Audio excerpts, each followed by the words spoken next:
Hello, hello, hello. Well, hello. Good morning to those who is morning. Good afternoon to those who it is afternoon. It's around dinner time here. It's 6 o'clock on the East Coast. And it's what, So, 10 or so by you in the yep, morning? Yeah. 10 a.m. for me. Although it's tomorrow for you. Yes, I am. I come from the future.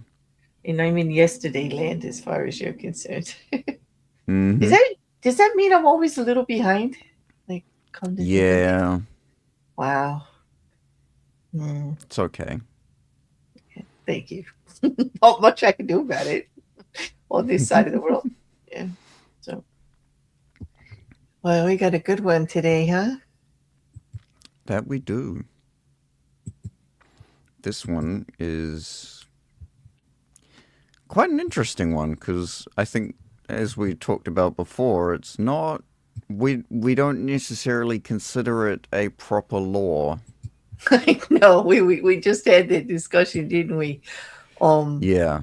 that it's about time. It's about managing your time. And the more I think about it, it can't stand alone as a law. You know how all the other laws are like good advice for getting ahead or something like that.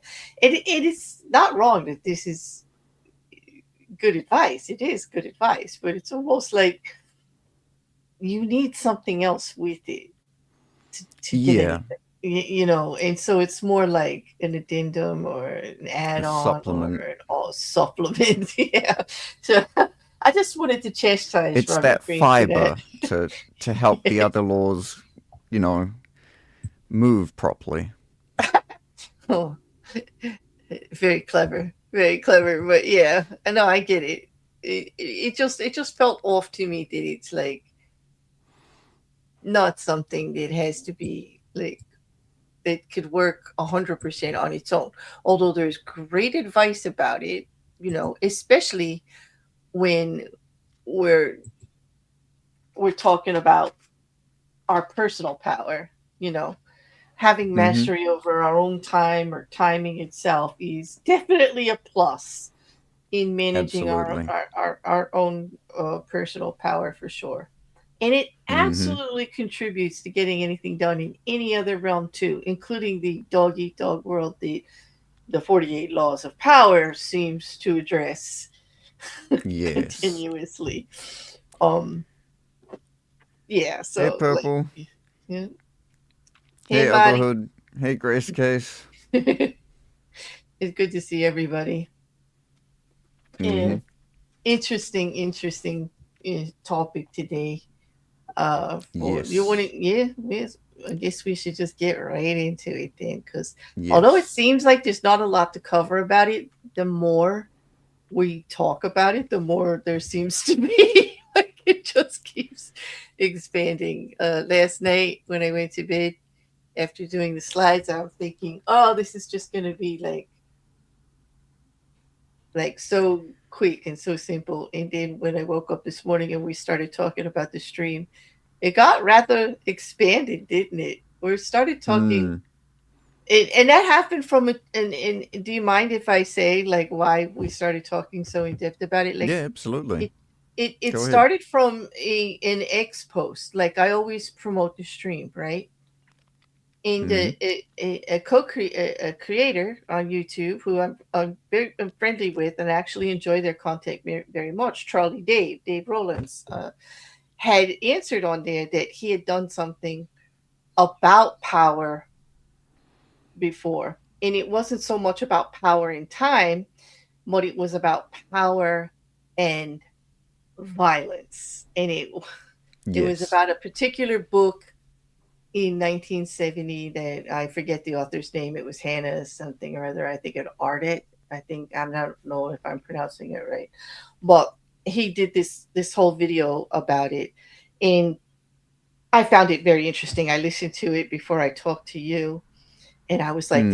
this is just fascinating because it all comes down to like just the idea of this stream was you challenged me like here's this book about aggressive accomplishment of power, Mm-hmm. about how it's done in politics, how they do it in the entertainment system. Like first we did the 50th law or 50th thing, and you brought the 48 laws to me on the thing that here it is. This is like this thing that actually just goes against my nature, so to speak. It's the step on the neck theory, a dog eat dog, Mm.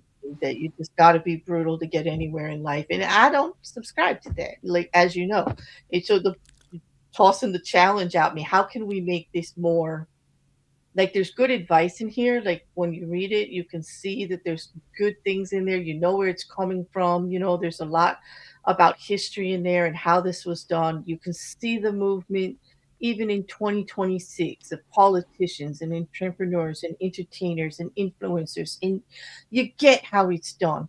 What the challenge was, how do we take that information and bring it more to our personal power? How do we recognize when these techniques are being used against us? How can, so how do we not become a victim of dog eat dog, right? But very Mm-hmm. much how we just guard our own personal power, achieve our own personal power without like gaining power, without crossing those lines that we set for ourselves, those boundaries, without losing our integrity or our fortitude, like just keeping it Human. yeah, Humanizing it. humanizing it more into an everyday kind of thing. And you're right, Marty, it's very stoic inspired. It is very much It so. is. And I always want to talk about stoic philosophy, but nobody really wants to get into that. It's just rough, it's just rude. Right, like we don't want to get into it. And I love not so much the philosophical parts of it, but the psychological parts about all of this. Because every time we do a chapter or a law, I'm always looking for the psychological. Why does this work against people, and how can we recognize it and protect ourselves in a way, or use it to our advantage? As you know what they say. Yep. Knowledge. Knowledge is power. Forget what Exactly. that woman says about power being the opposite of violence. Like, forget about that statement. The true statement is Mm-hmm. knowledge is power. Okay. And power is knowledge, for sure. That Exactly. one, that one I'll take to the bank. Mm-hmm. That one I'll take to the bank. But anyway, you tell them what we're supposed to be talking about today, besides our convoluted hour-long discussion on what violence meant. So I will say I'm probably going to use I might use a lot of music metaphors throughout this Hmm. because ti wow, music and And timing go timing, hand yeah. in hand. And as a musician, it's one, how can you not? Seriously, how Yep, can you not? I mean, exactly. you know, Anyway, so this is law 35 and the and law 35 is master the art of timing. And the judgment goes like this. Never seem to be in a hurry. Hurrying betrays a lack of control over yourself and over time. Always seem patient, as if you know that everything will come to you eventually. Become a detective of the right moment. Sniff out the spirit of the times. The trends that will carry you to power. Learn to stand back when the time is not yet ripe, and to stray fiercely, and to strike fiercely when it has reached fruition. the easier said than done. I know that's what we're all thinking, right? Like, Apparently, it's not easier said. you did okay. You do it. I was like, hey, listen, it, it's easier said than done. All of that, right? I mean, just take the one statement of strike when the timing is right. When the timing is right, like, what do you mean when the timing is right? That involves so many other laws. Mm-hmm. That's what I There's mean. so This many this other one ideas as well outside exactly. of the This laws. this does not even stand. This law cannot stand on its own. This law is an enhancement to other laws. Like, you need more with it, because Yep. in order to master the art of timing, you need to use one of the other laws, and I forget the number, so don't hold me to it. But was read the room, because like Yep. that's been an issue on YouTube, like, since the day I got here, before I even had a channel, like when I was just a moderator. Like, read the room. So many people Mm-hmm. fail to. So many people fall victim of it. You just walk in and you say the wrong thing because you didn't read the room. You didn't know what was going on. You didn't feel the temperature. You ended up You also boiling need. yourself. you know. Yep. Hmm. You also need to make sure that you have the attention to so you can actually put your timing into good use. Uh-huh. Um, you what else? Um, So you need to be able to focused. make others to get. You need to get others to do the work for you, um, so your timing So you have more time is to do. utilized. Yep. Mm-hmm. This is Let's true. see what else. Um, you Well, got to keep people dependent on your timing. Um, how about there just are, knowing exactly what you want to accomplish, so you know how to use yeah, all of this timing before you get there? How about staying focused on your plan? Having a plan, number one. I mean, that was one of the laws early on. How many people have a goal and don't have a plan? mm-hmm, Like, I want to accomplish this. And then I'm always like, and dot dot dot. Where's the rest of you? Where's the plan? What happens if A happens instead of B, and B instead of C? Like, where are the mm-hmm. multiple plans? Like, have you thought this all the way through? Law Because 29. preparation, having that plan, knowing that plan, keeping focus on that plan, being prepared for all, like, because what do you tell me all the time? Luck is such a big thing about. people that get to be very successful. Like, yes, hard work and Mm-hmm. determination and being focused, but there's also that element of luck. Well, here's where timing comes in. Should the luck present itself, like, you need to be ready. Like, you need to be, Absolutely. and that's where timing comes in, where you are prepared and you're ready, and then Mm-hmm. you will be able to implement those things. Take advantage of a little bit of luck that comes your way, or a chance meeting with a higher up, or getting that interview with the investor that's really going to move things forward for you. Like, you know being prepared. If you don't have all of those ducks in a row before the timing becomes an issue, like, just forget about it. Exactly. Because what are you going to do about it? The timing might be right, but what do you do? What do you do? You know, the phrase "the timing is right" about reading the room is just, you know checking out not only the room you're in, the conversations you're having, the atmosphere in the general vicinity, but also the bigger trends out there on the internet and elsewhere in the world. Okay, on whether or not a product is marketable, or an idea is sellable, or Mm-hmm. you're representing an idea that people are ready to hear and move forward with, satisfying that kind of a need, you know that you see, or being able to recognize when the tables are turning against certain ideas, against certain Yep. things that are happening, and being able to pick up on that, preventing yourself, number one, from stepping in it and representing the wrong side, and giving yourself time to, like, taking the time to see where things are going to go. Like, if you notice that needle is moving to the other side, is it going fast, is it going slow? Like, not react right away. When knowing Mm-hmm. when to react and not to react. When knowing when to step in it and not to. You know, this is tough stuff. I mean, timing is such a general, like, it's such a broad statement that he's making here. And he's not going to really tell us how, is he? Like, seriously, Yep. how do you tell somebody exactly how to do exactly, like he's saying, sniff out the spirit of the times? Okay, Mm-hmm. well, that's read the room. That's look at the trends, just like he says. But, and then what? Like, Yeah. without all the other laws, what do you got? And the Nada. thing is that timing is an incredibly fundamental thing in just in general.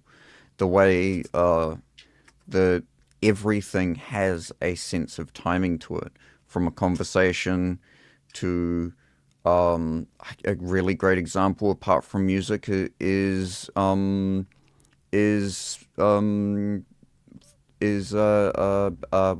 was it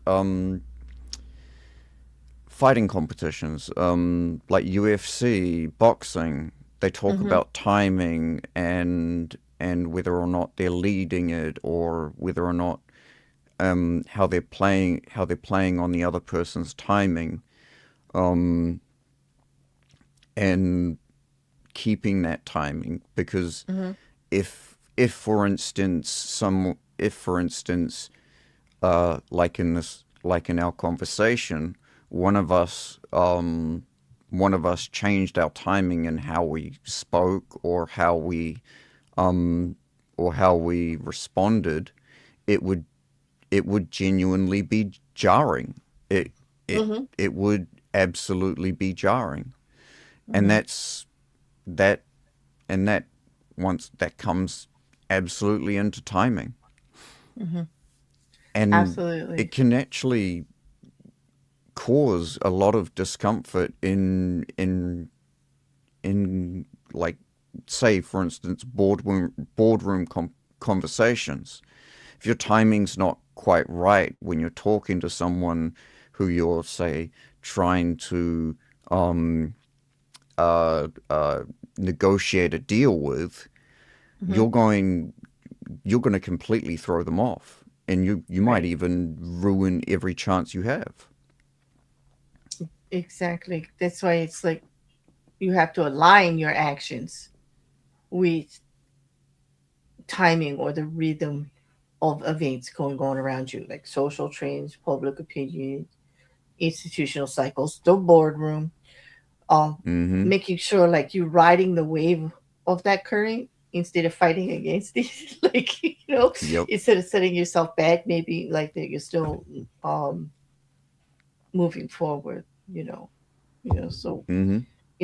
in the hard part for me was trying to figure out like basically why this psychological perspective of how the timing works with people and how to frame it. Well, we can get to that. I think the best thing to do maybe would be to read Start the with the observance.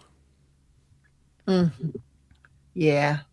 I think we're just going to have to go right into it now, and then we'll dissect the rest of what he's going into there. But I think the historical examples that he uses will help. Well, but if we're And looking for a clear answer, just be prepared. I don't think we're going to get one. But and as just a side note, did you notice my timing when I said when I mentioned the observance? It was well placed, so our conversation went smoothly.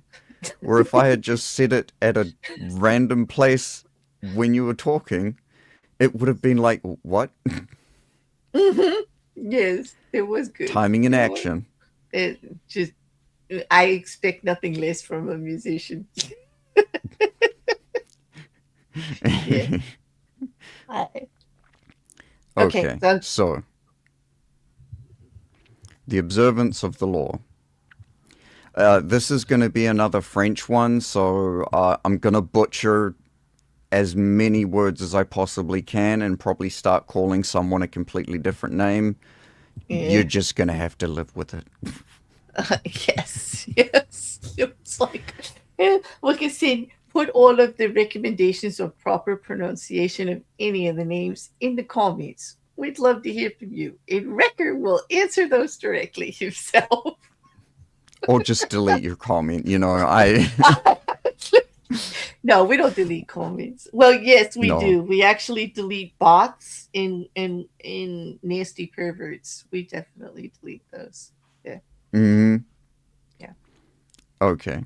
So, starting out in life as a non-script French seminary school teacher, Joseph Fouché wandered from town to town for most of the decade of the 1780s, teaching mathematics to young boys. Yet he never completely committed himself to the church, never took his vows as a priest. He had bigger plans. He, oh shoot, he patient he patiently waiting for his chance. He kept his options open. And when the French Revolution broke out in 1789, Fouché waited no longer. He got rid of his cassock, grew his hair long, and became a revolutionary. For this was the spirit of the times. To miss the boat at this crucial moment could have spelt disaster. Fouché did not miss the boat. Befriending the revolutionary leader, Robespierre, he quickly rose in the rebel ranks. In 1792, the town of Nets elected Fouché to be the representative to the National Convention, created that year to frame a new constitution for the French Republic. When Fouché arrived in Paris to take his seat at the convention, a violent rift had broken out between the moderates and the radical Jacobins. Fouché sensed that in the long run, neither side would emerge victorious. Power rarely ends up in the hands of those who start a revolution, or even those who further it. Power sticks to those who bring it to a conclusion. That was the side Fouché wanted to be on. His sense of timing was uncanny. He started as a moderate, for the moderates were in the majority. When the time came to decide on whether or not to execute Louis XVI, however, he saw that the people were clamoring for the king's head. So he cast the deciding vote for the guillotine. Now he had become a radical. Yet, as tensions came to a boil in Paris, he foresaw the danger of being too closely associated with any one faction. So he accepted a position in the province where he could lie low for a while. A few months later, he was assigned to the post of proconsul in Lyons. Proconsul. Just Procon- yeah. Oh, that's weird. Why did it look like Because that? it's kind of French. Proconsul. Yeah. Proconsul in Lyons, where he oversaw the execution of dozens of aristocrats. At a certain moment, however, he called a halt to the killings, sensing that the mood of the country was turning. And despite the blood already on his hands, the citizens of Lyons hailed him as a savior from what had become known as a terror. So far, Fouché had played his cards brilliantly, but in 1794, his old friends Robespierre called him to Paris to account for his actions in Lyons. Robespierre had been the driving force behind the terror. He had sent heads on both the right and left rolling. Fouché, whom he had no longer trusted, seemed destined to provide the next head. Over the next few weeks, a tense struggle ensued. While Robespierre rallied openly against Fouché, accusing him of dangerous ambitions and calling for his arrest, the crafty Fouché worked more indirectly, quietly gaining support amongst those who were beginning to tire of Robespierre's dictatorial control. Fouché was playing for time. He knew that the longer he survived, the more disaffected citizens he could rally against Robespierre. He had to have broad support before he moved against the powerful leader. He rallied support amongst both moderates and the Jacobins, playing on the widespread fear of Robespierre. Everyone was afraid of being the next to the guillotine. It had all come to fruition on July 27th. The convention turned against Robespierre, shouting down his usual lengthy speech. He was quickly arrested, and a few days later it was Robespierre's head, not Fouché's, that fell into the basket. Ooh. When Fouché returned to the convention after Robespierre's death, he played his most unexpected move. Having led the conspiracy against Robespierre, he was expected to sit with the moderates. But lo and behold, he once again changed sides, joining the radical Jacobins. For perhaps the first time in his life, he aligned himself with the minority. Clearly, he sensed a reaction stirring.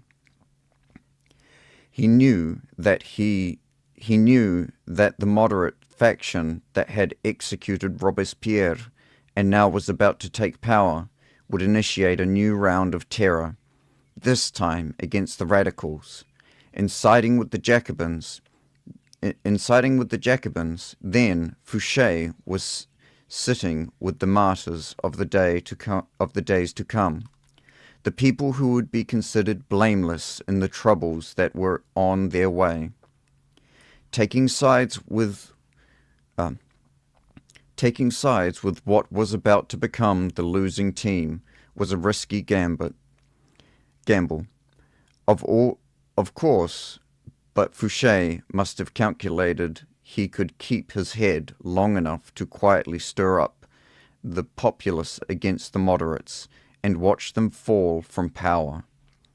And indeed, although the moderates did call for his arrest in December of 1795 and would have sent him to the guillotine, too much time had passed. The executions had become unpopular with the people, and Fouché survived the swing of the pendulum one more time. A new government took over. The Directory. The Directory. It was not, however, a Jacobin government, but a moderate one, more moderate than the government that had reimposed the terror. Fouché, the radical, had kept his head, but now he had to keep a low profile. He waited patiently on the sidelines for several years, allowing time to soften any bitter feelings against him. Then he reapproached the Directory and convinced them he had a new passion, intelligence gathering. He became a paid spy for the government, excellent at the job, and in 1799 was rewarded by being made Minister of the Police. Now he was not just empowered, but required to extend his spying to cover every corner of France. A responsibility that would greatly reinforce his natural ability to sniff out where the winds were blowing. One of the first social trends he detected, in fact, came in the person of Napoleon, a brash young general whose destiny he had right away saw was entwined with the future of France. When Napoleon unleashed a coup d'état on November 9th, 1799, Fouché pretended to be asleep. Indeed, he slept the whole day. For this indirect assistance, it might have been thought his job.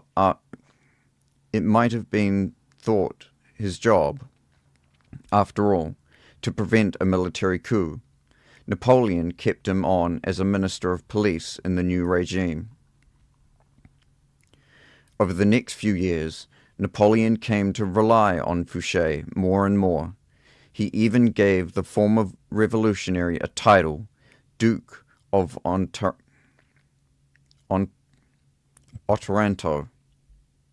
close enough, and rewarded him with great wealth. By 1808, however, Fouché, always attuned to the times, sensed that Napoleon was on the downswing. His futile war with Spain, a country that posed no threat to France, was a sign that he was losing a sense of proportion.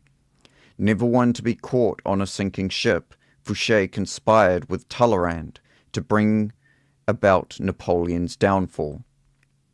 And although the conspiracy failed, Talleyrand was fired. Fouché stayed, but was kept on a tight leash. It publicized a growing discontent with the emperor, who seemed to be losing control. By 1814, Napoleon's power had crumbled, and Allied forces finally conquered him. The next government was a restoration of the monarchy in the form of King Louis XVIII, brother of Louis XVI. Fouché, his nose always sniffing the air for the next social shift, knew Louis would not last long. He had none of Napoleon's flair. Fouché once again played his waiting game, laying low, staying away from the spotlight. Sure enough, in February of 1815, Napoleon escaped from the island of Elba, where he had been imprisoned. Louis XVIII panicked. His police had alienated the citizenry, who were clamoring for Napoleon's return. So Louis turned to the one man who could maybe have saved his back, Fouché, the former radical who had sent his brother Louis XVI to the guillotine, but was now one of the most popular and widely admired politicians in France. Fouché, however, would not side with the loser.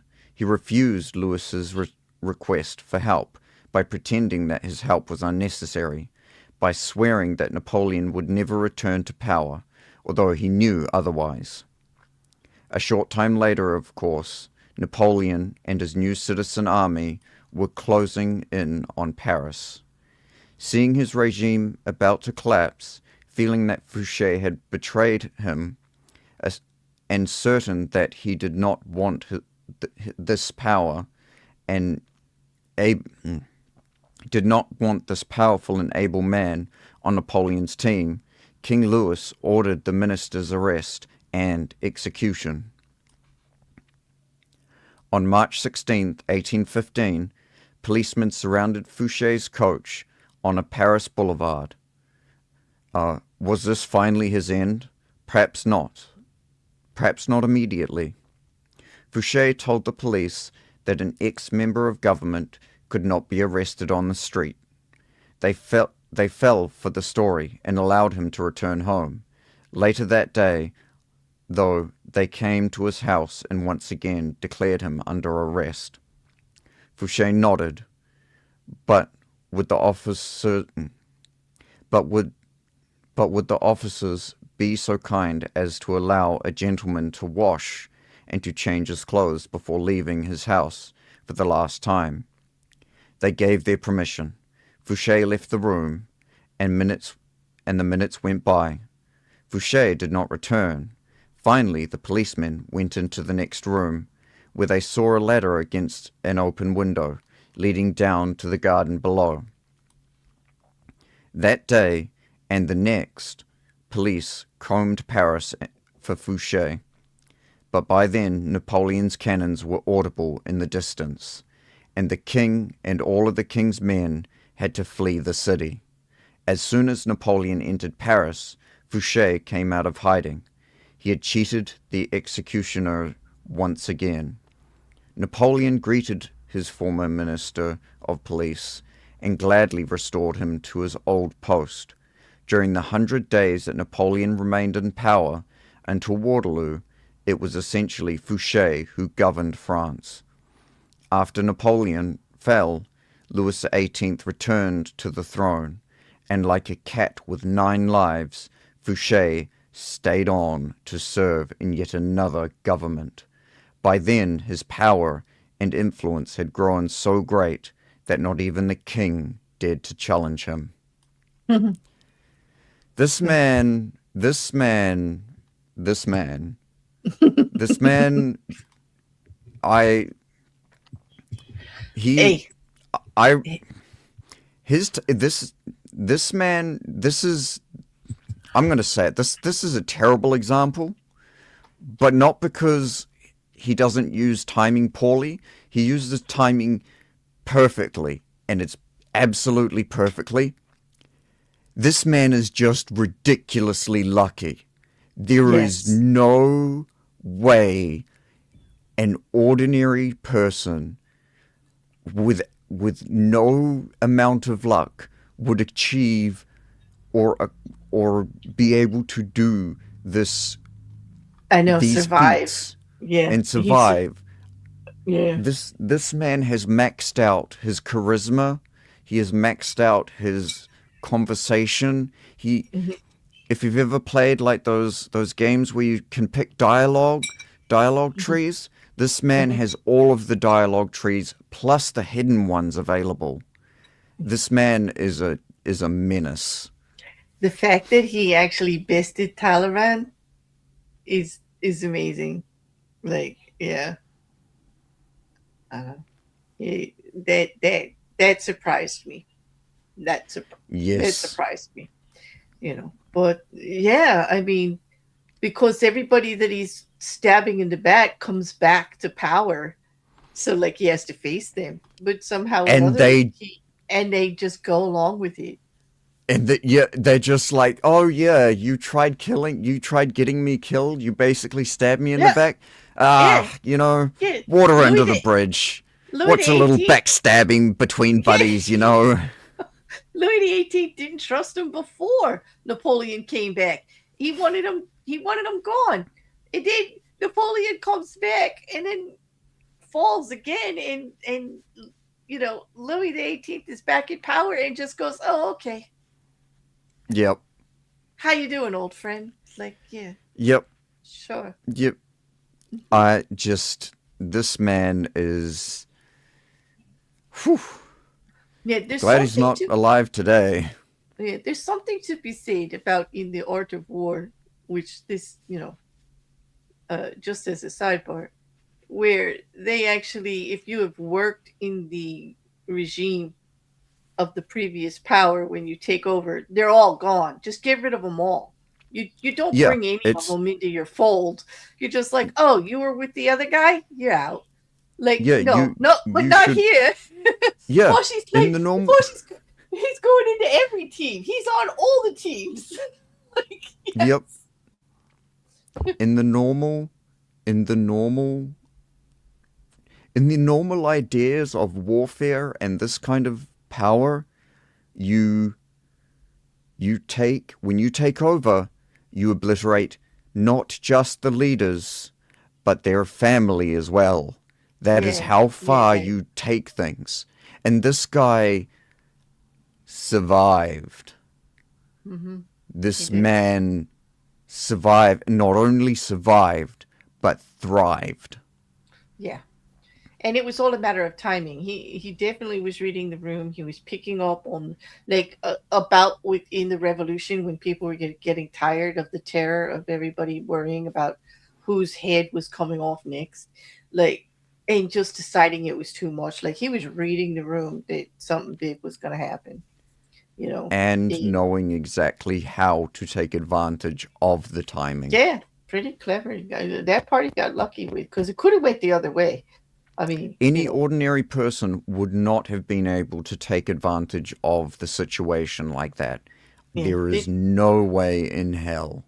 But do you think like the chaos of the time helped because like at least he had some Oh, of influence course. and all, so maybe they were just like letting these backstabbing tendencies of his, you know, put that aside to say, well, at least he's intelligent enough to know what's going on around here. Like we could use that, Yeah. Yeah, but yeah, I don't know if he was trusted. He's obviously wasn't trusted. Like, mm, All he needed was the trust of the people, and he managed to get it at a massive level to the point where uh, I'm going to assume just by what's being said, even the king couldn't have him executed for fear of the repercussions of the no, people. not at the end, right? Because the Jacobins were actually they were the minority, but their way of thinking about the whole situation was catching on, and soon they're not going to be the minority. So Hmm. yeah, and the king, he is at the mercy of his people, right? I mean, you bring back the monarchy. It's not like they voted him in. It's not like yeah, He was just there. yeah. It was He was rough. that guy. Can you imagine being King Louis the 18th? You know that the king before you, your brother, was beheaded, and everyone before you. Like being a monarchy in those days was not an easy thing. I think it was definitely No, one of the more dangerous positions you could have. Like there's no it second is. chances. They're not like, okay, you can run again in 4 years. Like, no, it's off with your head. Like, Yeah, it's not a no. matter of oh, my time on the throne is up. Time for the next person. I'm just going to go live my best life Hmm. from now on. It's oh, Yep. my time on the throne is up. I am about to lose my head. Yeah. Well, like the the one thing that he had, and we'll just sum up like the interpretation so you don't have to read the whole thing, is that this man absolutely had incredible patience. His wait Hmm. until the moment thing was like spot on, you know. It's 'cause it didn't matter what you move. If the timing's not right, it's just not gonna work. And he kept his head cool. Like, how did he convince people not to arrest him? And then like that was like Can pretty you bold. imagine that? Can you That imagine was that happening nowadays? Like no. some high profile politician is like about to be arrested, publicly about to be arrested. So everyone knows he's going to get arrested. Because back then, everyone knew what was Mhm. going to be happening. And he simply says, "Oh, no, no, no, no! You see, you don't understand. Let me enlighten you a little bit. See, since I'm a minister, I get certain liberties, and one of the liberties is that you have to uh, give me a my dignity and not Mm, arrest me in such a public manner. Allow me to go home first, and then later on you can come and arrest me." And all of these people who are meant to be who are meant to be the keepers of the peace, who are supposed to understand what happens, what the law is, what like how it functions and how to enforce it, go, "Oh, sure. I didn't know that was a thing, but clearly you must be right. So okay, well, we'll see you later."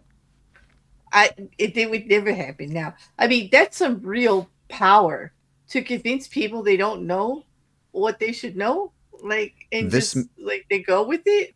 Like these are policemen, like so to speak. I this mean, man, nowadays they would be saying they would arrest him anyway and say, "Tell it to the judge." I don't want yep, to hear it. I don't want to hear it. That may be so, sir, but we were told to arrest you, so tell it to the judge. yep, Like, yeah. that man maxed his charisma out entirely. Of course, these days, with the whiff of being arrested or wanted to speak to them for an investigation, any public official or anybody in the limelight, so to speak, is going to make arrangements to go into the police, like go to them Yeah, willingly, so it doesn't, to gain control of the situation. Because timing is yep, everything. Better to walk into the police station where you're in control than to be caught on the street and have an embarrassing situation like that, which even though they just wanted for questioning could turn into a whole big thing. And I know they say there's no real bad press, but bad press, depending on what you do for a living, can be detrimental, you know? mm-hmm, So yeah, but uh Green's got me with this one because it's like it yep. seems like it's so simple, but it's really not. Because even in the example, it's like that's like the best case scenario. I mean, I'm He thinking that's one recognized out of 100 that that could happen that way. You, absolutely. yeah, It's ridiculous. He managed to recognize what the times were. He recognized like what direction the wind was blowing. He had the patience and the knowledge of when to have the patience to not push things. hmm, And then he had the knowledge and understanding of how to execute what how to execute his ideas in a manner that showed him success. true, true. All right, I'm gonna move us forward to explaining how we use this as a key to power. And I'm going to just take Green's words because he's the one throwing this at us that you can actually like, that there are like different ways to do this. And this is like, there's a formula or something to it, which, Yeah and no. But you do have to get good at it. You do have to master your own time. I definitely agree with that. But I think there's also a lot more to it. Um, Green goes on to say that time is an artificial concept that we ourselves created to make the limitlessness of eternity in the universe more bearable, more humans. Since we have constructed the concept of time, we're also able to mold it to some degree, to play tricks with it. The time of a child is long and slow, with vast expansion, but the time of an adult whizzes by frighteningly fast. Time, then, well, it depends on perception, which we know can be willfully altered. This is the first thing to understand in mastering the art of timing.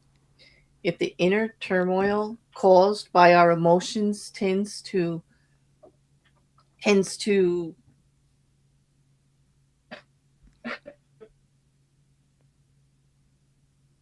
make time move faster. Sorry, the page just jumped and I had to like grab it back. It follows that once we control our emotional responses to events, time will move much more slowly. So, this altered way of dealing with things tends to lengthen our perception of future time, opens up possibilities that fear and anger close off, and allows us the patience that is the principal requirement in the art of timing. And there are three kinds of time for us to deal with, which this is new to me, but it does make sense. Each presents problems that can be solved with a little skill and practice. First, there's what they call long time, the drawn out, years long kind of time that must be managed with patience and gentle guidance.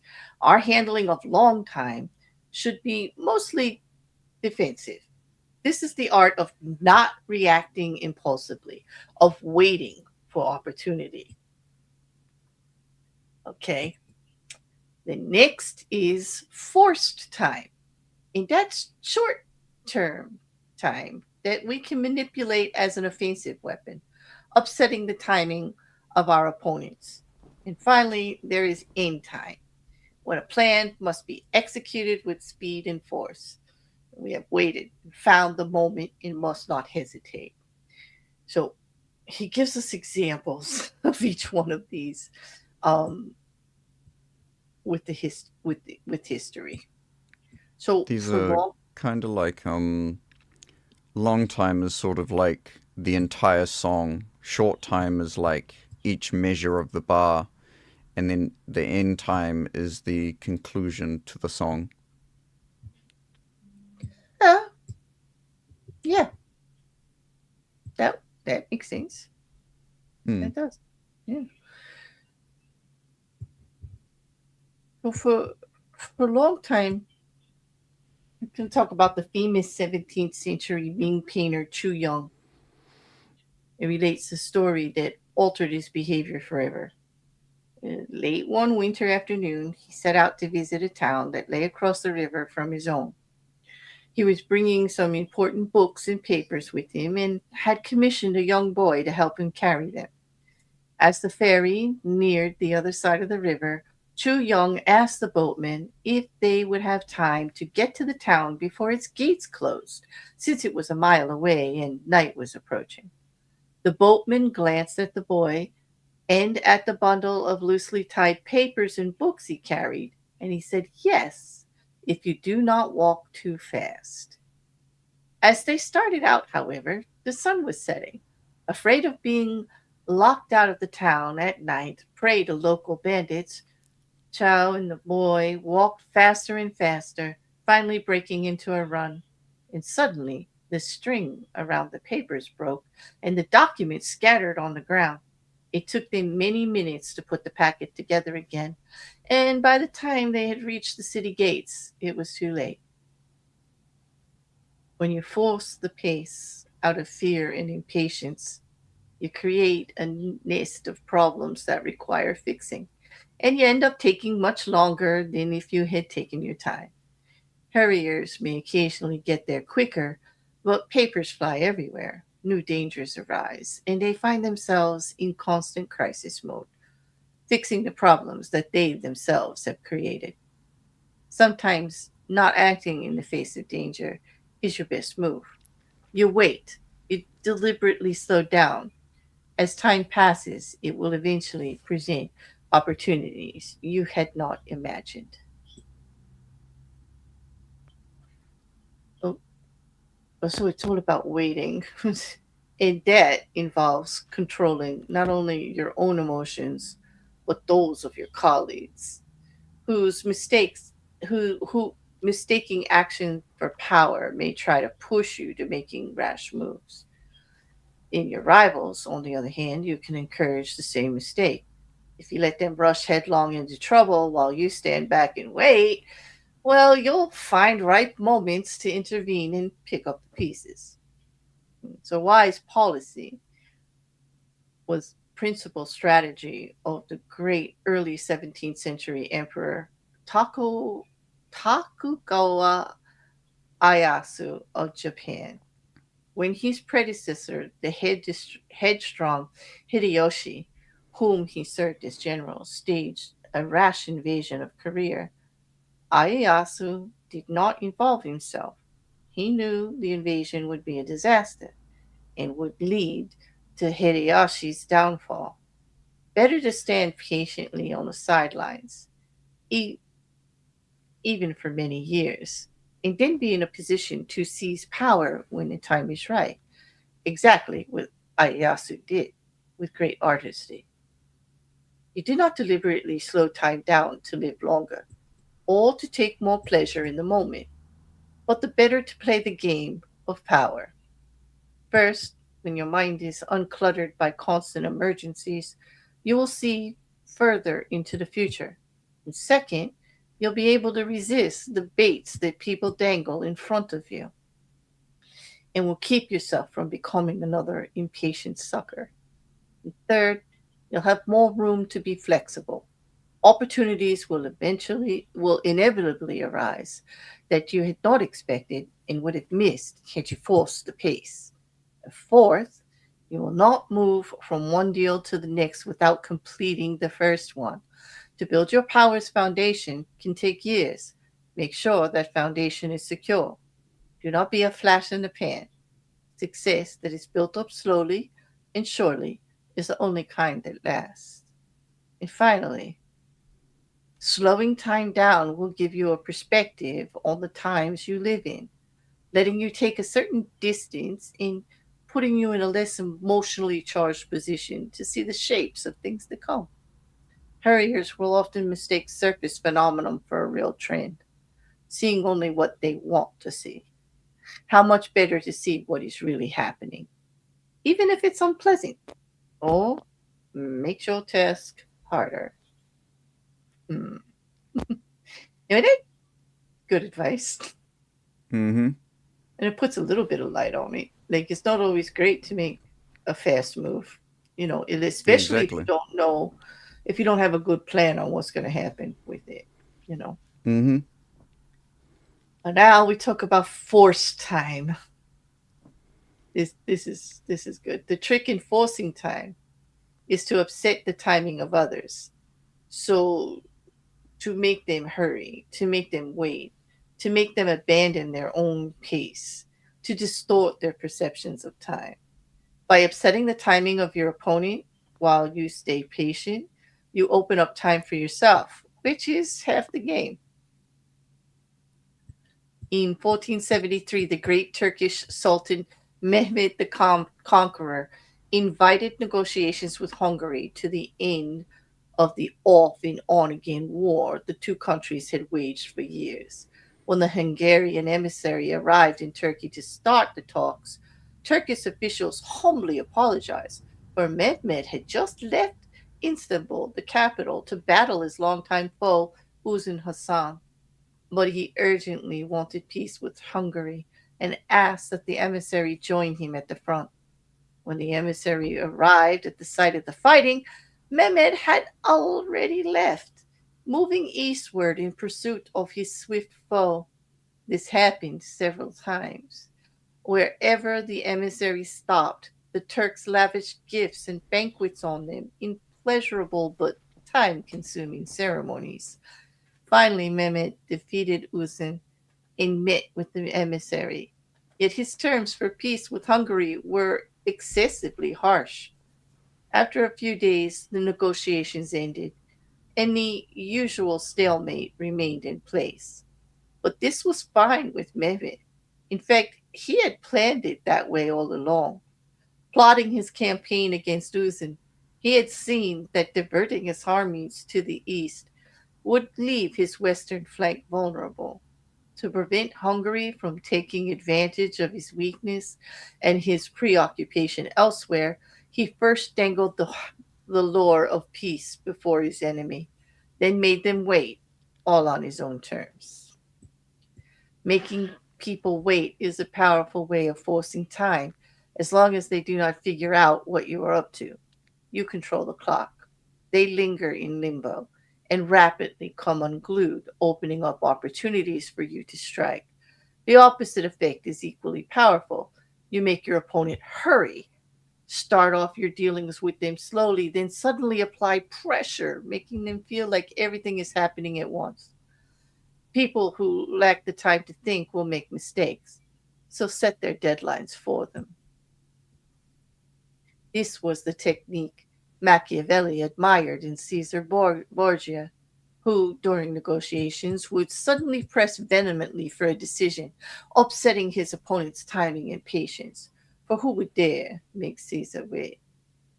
Joseph Duveen, the famous art dealer, knew that if he gave an indecisive buyer like John D. Rockefeller a deadline, the painting had to leave the country, or another tycoon was interested in it, the client would buy just in time. And Freud noticed that patients who had spent years in psychoanalysis without improvement would miraculously recover just in time if he fixed a definite date for the end of the therapy session. Jacques Lacan, the famous French psychoanalyst, used a variation of this tactic. He would sometimes end the customary hour session of therapy only after 10 minutes, without warning. After this happened several times, the patient would realize that he had better make maximum use of the time. Rather than wasting much of the hour with a lot of talk that meant nothing, the deadline then is a powerful tool. Close off the vistas of indecision and force people to make up their damn minds or get to the point. Never let them make you play on the excruciating terms. Never give them the time. Magicians and showmen are experts in forcing time. Houdini could often wriggle out of his handcuffs in minutes, but he would draw the escape out to an hour, making the audience sweat. As time came to an apparent standstill, magicians have always known the best way to alter our perception of time is often to slow down the pace. Creating suspense brings time to a terrifying pause. The slower the magician's hands move, the easier it is to create the illusion of speed, making people think the rabbit has appeared instantaneously. The great 19th century magician Jean Eugene Robert Houdin took explicit notice of this effect. The more slowly a story is told, he said, the shorter it seems. Going slower also makes what you are doing more interesting. The audience yields to your pace, becomes entranced. It is a state in which time whizzes delightfully. You must practice such illusions, which share in the hypnotist's power to alter perception of time. Mm. I if I remember correctly, we are talking about the showman type timing. Hmm. Um, we talked about how this quite good comedian called Josh Johnson uses Hmm. timing in this manner and storytelling in this manner to sort of draw you in to essentially he has one joke, one entirely one punchline, one genuine punchline. He has like mini jokes in between, like the setup, Mm-hmm. but he only ever tells one genuine joke. But he manages to somehow draw it out into this 45-minute long Entertaining um, story. Yeah. entertaining story Like a and conversation. Yeah. conversation. Yeah, and it is amazing because once you Mm-hmm. realize that it's literally one joke, you go, wait, that was 45 minutes of setup for one joke. Yeah. Like That's it's amazing because it's entertaining and funny while he's doing mm-hmm, it. All like you said, all these absolutely. little jokes along the way, all on the same topic, until he gets to the big one at the end. It's like, Mm-hmm, wow, yeah. No, he's really good at that. Yeah. Well, mm-hmm. the other part about this one with forcing time is like this would be like even though he's not talking about it much of the transgressions, this would be a big red flag for a transgression of the law or when it wouldn't really work as successful because Mm. they do it with sales all the time in in marketing and stuff like that. There's always the pressure, like with Duveen, buy it now or it won't be there, or gosh, ticket sales, like for like a concert or something, ticket sales are going really fast, like we're gonna sell out soon, and you buy the tickets and you show up and half the theater is empty or half of the venue is empty. You feel Yep, duped, you feel manipulated, that people lose exactly. credibility. Saying buy now, it's the lowest price it's ever going to be, and then 6 months later, it's $5 cheaper.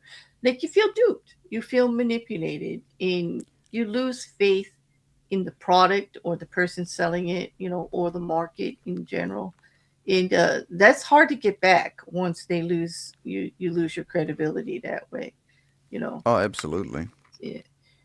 So there would be a major red flag transgression there on it. Mm-hmm. And one that I would say is like, yeah, you got to look for the perfect time to everything. But when you start manipulating it against others in a disingenuous kind of way, that would definitely be something I would be looking at twice when it comes to my own personal power and my boundaries and how I would accomplish it or use it.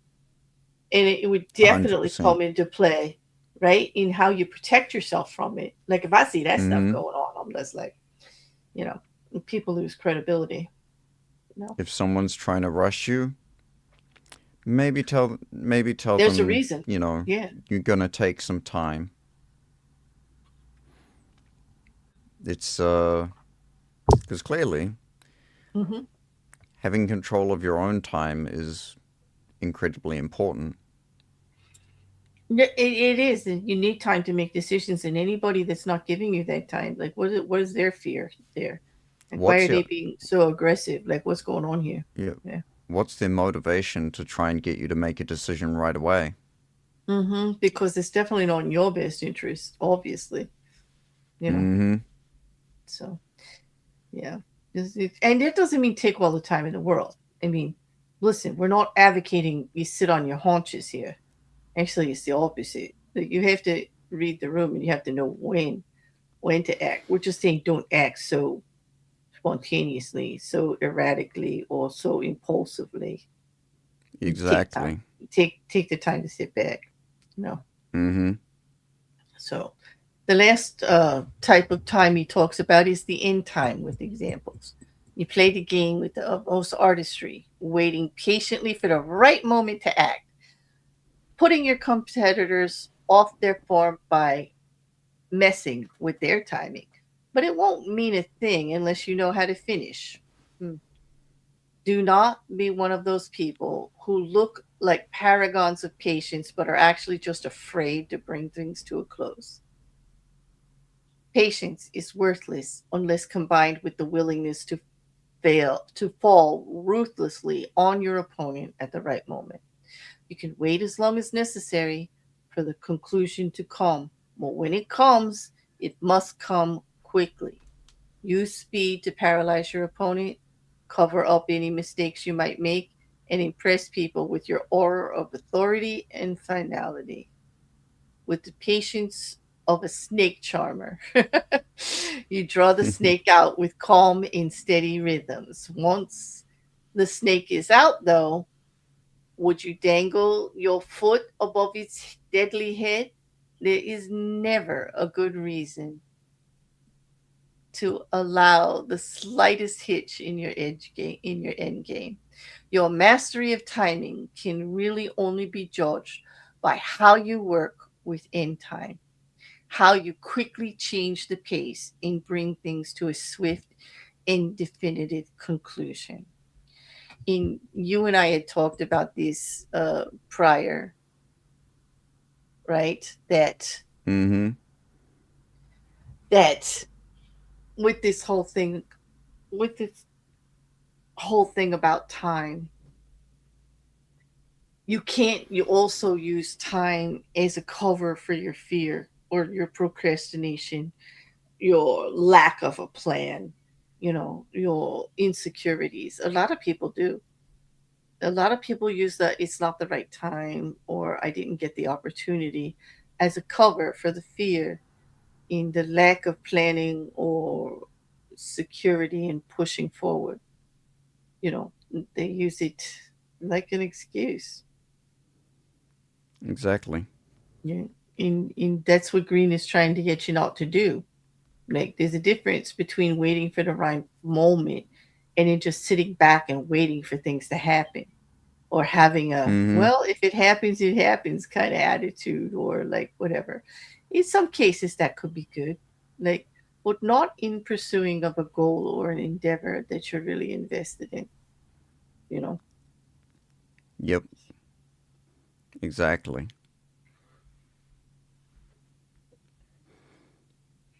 Sometimes the timing is just not right. We hear about it all the time in real life, you know.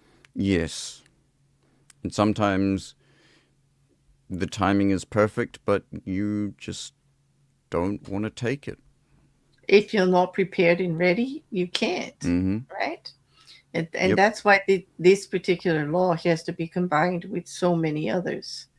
The Mm-hmm. preparation, the plan, the confidence, the read the room, it all kind of works together. This is not a standalone law when it comes to accomplishment, you know, because just knowing the timing of something isn't going to get it done, No, it's not. right?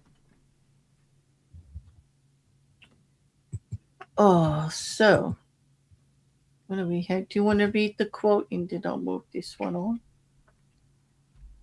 Absolutely. Uh, you mean the image? No, the the the Bonaparte quote at the end of the slide. Oh, yes. Space we can recover. Time, never. Right. Napoleon Bonaparte. Short and sweet, but very true. Mm-hmm. We don't get that time. We don't get time back. Nope. No, we don't. Now you can do the hawk. You can do the image. So the image is the hawk. Patiently and silently it circles the sky, high above, all seeing with its powerful eyes. Those below have no awareness that they are being tracked. Suddenly, when the moment arrives, the hawk swoops down with a speed that cannot be defended against. Before its prey knows what is happening, the bird's vice-like talons have carried it up into the sky. Mm, it's true. Mm-hmm. They don't just automatically swoop, right? Nope. It Mm. calculates and it plans. See, Green is like obsessed with this dog eat dog world. Like this whole thing. Mm-hmm. It's just whereas, like, I agree, the hawk is very calculating, but also that hawk is prepared. That hawk knows what Mm-hmm. it can and can't do. It knows, like, to check the wind direction and whether what direction of the current and what's going on, size of the animal, the space around it, whether it can dip down there long enough. It's well prepared, you know. It's not just like a random vicious attack. It might seem that way, Exactly. especially if you're the prey. Seems like it came out of nowhere, right? Yep.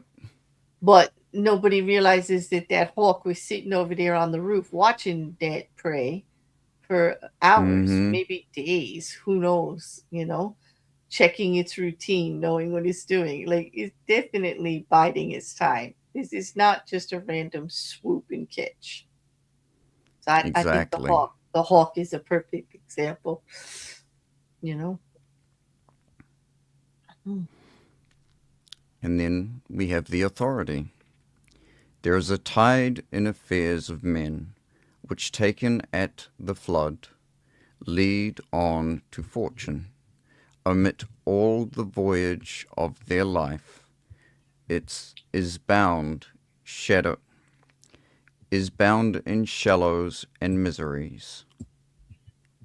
Julius Caesar, William Shakespeare, 1564 to 1616. No, that's pretty good. Very, very philosophical. I know it's just the way Shakespeare's got his own language, the way he does sentence structure, and he Mm, formulates his idea into a sentence. It can throw the average listener, is the average reader for sure. mm-hmm. But very very true, very very true. Like, before we go on to the modern examples, uh, with your indulgence record, I'd like to talk about just the three main parts of why that how you can frame the psychology behind timing, because I like to bring that angle in, like Mm-hmm. whatever one of the laws, but this one was a little hard because it's basically kind of simple. It's very common sense. So even though I'm using the word psychological, like don't be afraid, people. This one's easy, because first one, the first part would be emotion and time perception. Because, like, when we're anxious or impatient, like you said, time feels short and pressured. You want quick relief, which pushes you into premature moves. So by mastering timing means you master that emotion. You slow down your internal clock, and so that you can see more options available and you can wait for the better ones that fit your needs instead of reacting impulsively. Because impulsivity and loss aversion, well, they make us grab small immediate wins instead of waiting for our larger long-term accomplishment. So Mm-hmm. because we want to avoid like short-term loss, short-term pain, like missing out. But by doing that, FOMO. you're right, you can miss out on the greater advantage. So when you have stronger emotional regulation, when you are cool under pressure, when you can wait, when you have patience, you appear more in control and you tend to make better time decisions in better plays in accomplishing your endeavor, better moves, more solid moves to gain ground. Um, The second part is, like we've been talking about, reading the room, pattern recognition. Mm-hmm. To use Law 35 successfully, it relies on noticing patterns in social and political life, rising trends, people's fatigue with certain narratives that are happening, backlash building under the surface, tension, changes that are happening.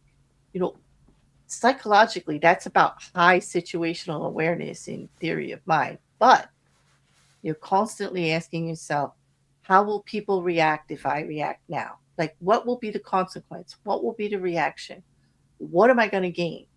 Rather than just, what do you want to do right now? You should be like saying, if I do this, what's going to happen? Like, I can do this or this. What'll happen if I do it now or if I wait? Okay. You got to scan like those undercurrents, you know, not just like the headlines of what's being reported or what people are saying out loud, but you got to listen to what people are complaining about, what they're bored of, or maybe even what they secretly want if you get a hint of it. Because Mm-hmm. accurate modeling of others' emotions.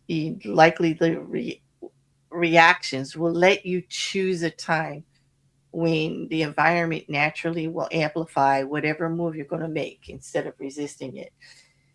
So just reading the room on how what you're going to do and if what you're going to do is actually going to be successful at the time. Without all of that information, you're going to be going in there blind, and there's a much larger rate of failure uh, for doing it. I mean, we all know about landing the bad joke in a room or walking into a conversation you don't know about and just saying the absolutely wrong thing Yep. because you don't know the context of what's going on. You know, it's just It is one of my specialties. I pride myself on walking in on a conversation and saying the absolute wrong thing at the worst time because, I've given up on trying not to. yeah, yeah. No, I feel you. I feel you. When you just don't know, if you don't have a clue what's going on, you definitely end up in some trouble. It's the The third part. worst Oh, I'm sorry. Go uh, on. Go on. the worst one is where you walk into a conversation and someone asks you, "So what do you think?" with them not realizing that you just walked in on the conversation Mm-hmm. and you Mm. just stand there like, um well, I was thinking of breakfast, but uh you know, Yeah, Julius yeah, Caesar could have absolutely fought the Waterloo yeah. 30,000 years ago because, the Catholics were a powerful navy. Yeah, this is where honesty might be the best policy, or a joke like you just did. But like when you walk in and say, "Well, I just got here, so since I didn't hear the whole thing, I don't think I should say, since I don't really have a thought on it right now." Do you want to recap Mm-hmm. for me? Like, and then maybe I can weigh in. Like, yeah, I would just throw myself on the sword with complete honesty. In, like, rather than just say I don't have an opinion, I'd like to say why I don't have an opinion, you know? Yeah. Yeah. And so the third part of why, like, how this works effectively is the patience versus decisiveness. Like, because this law 35 about timing isn't about just waiting, okay? It's about waiting and then act. It's about, the wait and then the pounce, you know? Mm-hmm. It demands two opposite psychological capacities. This is important. It means sit back and wait, have the patience, wait till you know everything. And then when you do, act quick, sudden decisiveness. We do it now, and this is what we're going to do. Because if you don't do both, it's a complete fail. Exactly. Because if you do one and not the other, not good. If you sit and wait forever and never act, or if you act constantly and never wait, like if you act prematurely without like waiting on the time, you know both are unsuccessful. Law 35 is about both, is about the Mm-hmm. combining of the both, which is why to use it effectively you got to bring all the other laws in with it. Yep. This is why we said in the beginning, this is an add-on law, this is an addendum, this is like subtext to a law. Yep. It's like it's not a standalone law at all, you know. No. And it wouldn't work. It wouldn't work in isolation. And here's the thing, from the outside, doesn't it look like when you use this, patience and then pouncing thing, doesn't that look like perfect timing, like luck? Mm-hmm. Yeah, but in essence, Yep. it's psychologically, it's disciplined restraint followed by focused action. It can actually Yes. be controlled, and it can actually be timed, and you can actually have control over the situation that way, you know. Something interesting, as a little side note, something interesting that I learned when it came to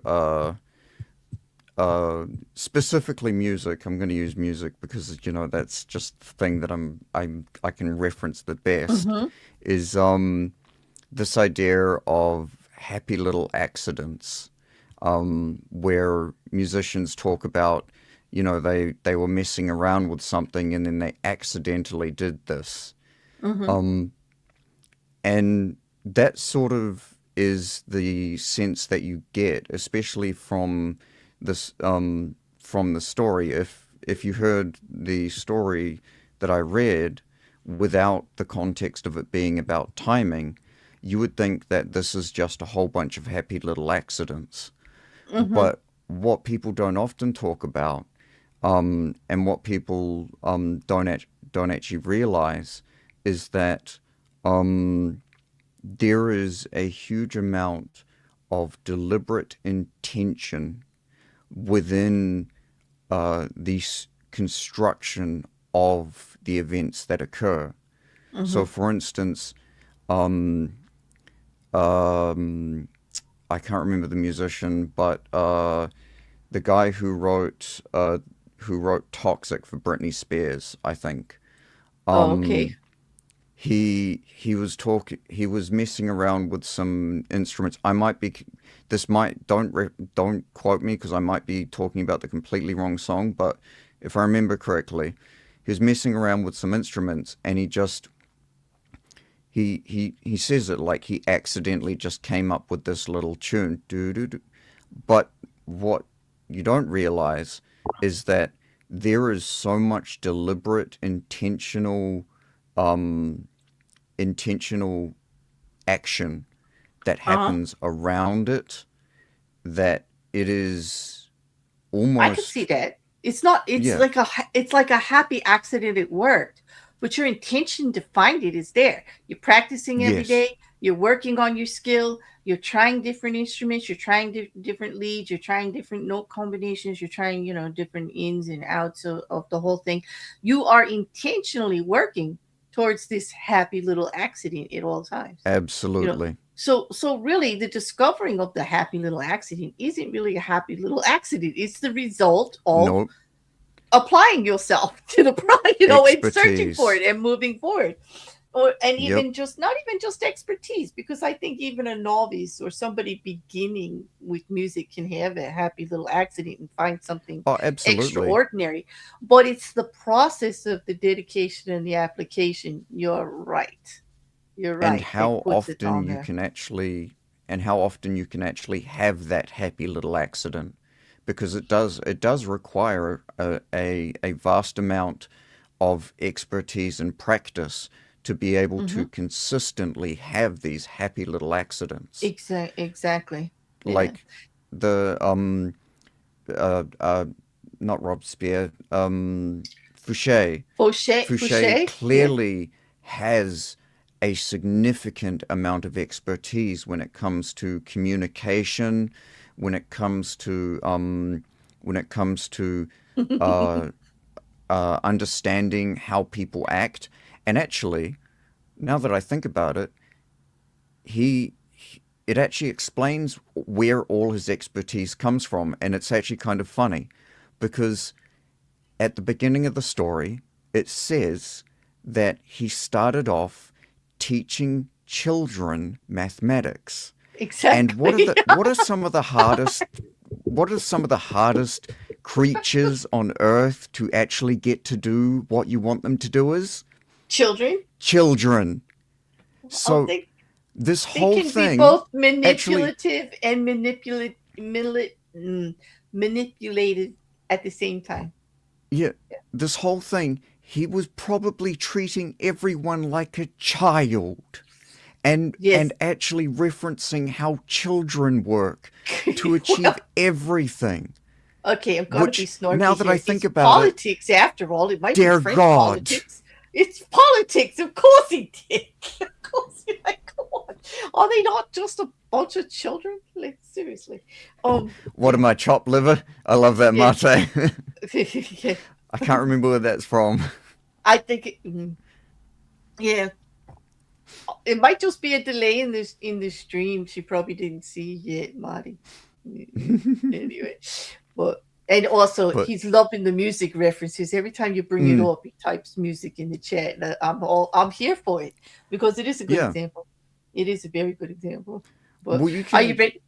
Hmm. Mhm. Oh, Go ahead. you can actually force different emotions depending on how, like, irrespective of like what notes you play, and Hmm. irrespective of like the tones that you use, just using timing within music, you can actually make someone feel like they're being either pulled along or pushed or even falling behind just by utilizing how the timing actually lands. Because It didn't. if you make, for instance, some notes land or some beats land just before the expected uh, meter, Hmm. then you can make someone feel like they're being rushed. But Right. if you sort of if you let your hits or the notes land a little bit behind the meter, you can make someone feel like, oh yeah, this is just a nice little flow. I know. This is the thing. We watch a video on that, on like the same actual notes Mm-hmm. played in different progressions, evoking different emotion or feeling, or like a vibe. When I listen to music, it's Yeah. all vibe. I have no Well, technical knowledge of what the heck you you're know, talking about right now, but actually, I get that. that I get that. that that actually made me remember something. The Okay, so who's heard of Axis of Awesome? They're called the Axis of Awesome. They have a song that talks about using that nearly every single pop song can be broken down into four four chords that are Hmm. always the exact same. Right, and just And played at a different timing, in a the different. only Yeah. difference most of the time within those four chords is just the timing of them. When that Hmm. chord lands, when the other chord lands, it dictates. I'm talking not just, I'm not talking like thousands of songs. I'm not talking like um, tens of thousands of songs. I'm talking hundreds of thousands, if not nearly millions of songs have been written with just these four chords. And the only thing that's changed, and not the average person never recognizes it, but all it is the changing of the time, and you've got an entirely different song.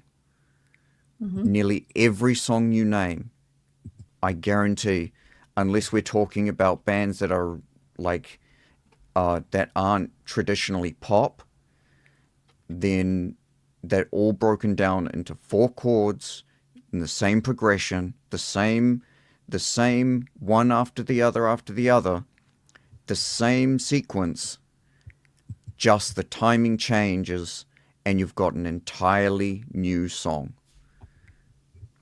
Yeah. And that's the wonders of just timing. That doesn't even take into account the tone Hmm. or like Or the like the the a actual diff. sound coming from it. Mhm. Or so I guess you could say it's not just the idea that you're trying to put forward, but when you put that idea forward.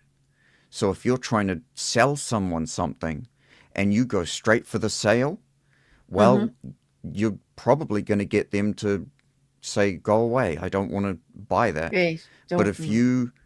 if you set up everything before the sale and you get them into the groove of your timing, then once you hit that sale point, they're probably going to be more likely to say, "Well, you know what? I might just buy that Mhm. thing that I absolutely don't need, but I It's now it want." kind of the Victor Lustig, the great, Mm-hmm. salesman, aka charlatan, Mm-hmm. fraudster.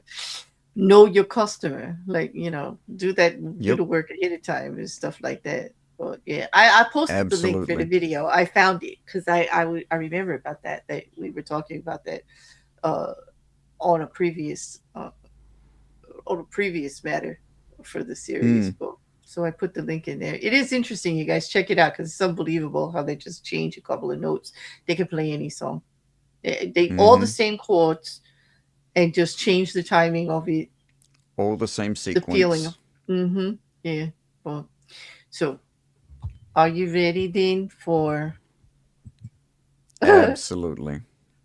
So since we're talking about music, if you want to Mm-hmm. carry on, I mean, I could move on to business, but you're having a good time. Do you need a? Do you want a couple minutes to gather your thoughts? Um. Yeah. You know what? I can go. I can do it. All right, Let's keep this timing running smoothly. on So, music is.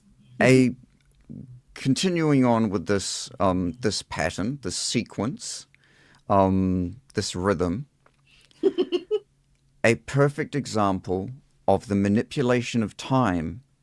It actually happened last 2 years ago now. Wow, that was 2 years ago.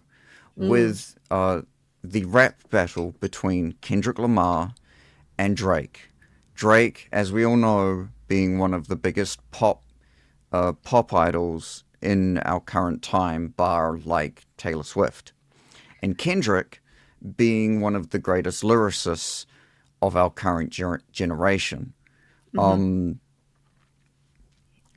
Kendrick, throughout their entire exchange, controlled the timing entirely.